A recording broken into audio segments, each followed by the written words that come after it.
Unit 3, Objective 6. Black codes were the laws passed in Southern states in 1865 and 1866 after the Civil War. They were designed to restrict rights of newly freed blacks. These laws had the intent and the effect of restricting African Americans' freedom and of compelling them to work in a labor economy based on low wages and debt. They prevented blacks from voting or holding political offices and serving in state militias. They also prohibited interracial marriage between whites and blacks, as well as mandated and regulated labor contracts between whites and free blacks. Jim Crow laws were laws written to separate blacks and whites in public areas, which meant African Americans had unequal opportunities in housing, work, education, and government.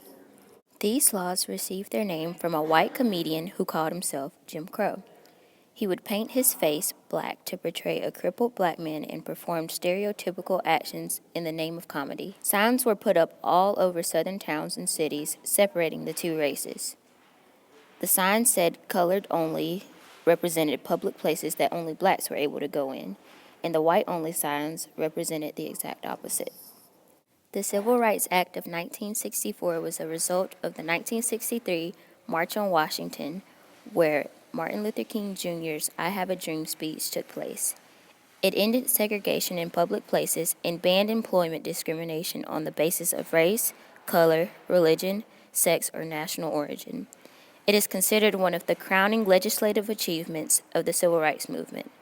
It was first proposed by President John F. Kennedy, and it survived strong opposition from Southern members of Congress and was then signed into law by Kennedy's successor, Lyndon B. Johnson. Sunday, March 7, 1965, in Selma, Alabama, African Americans marched from Selma to Montgomery in a nonviolent protest. This first march was called Bloody Sunday, and it ended with African Americans being beaten by white state troopers and local lawmen. This event triggered national outrage because it was broadcasted live on TV stations around the world. A second march was attempted, but it was not successful because Martin Luther King Jr.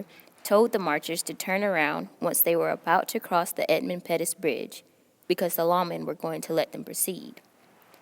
The third march was organized and successful, and Martin Luther King Jr. was able to give a speech in Montgomery.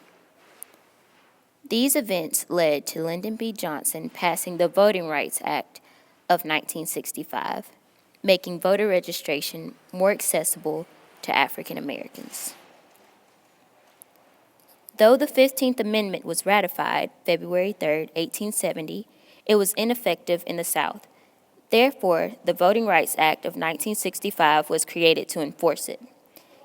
Lyndon B. Johnson in Congress abolished literacy tests and poll taxes, which were designed to discourage African American voters, and gave the federal government the authority to take over voter registration in counties who continued to treat potential African American voters poorly.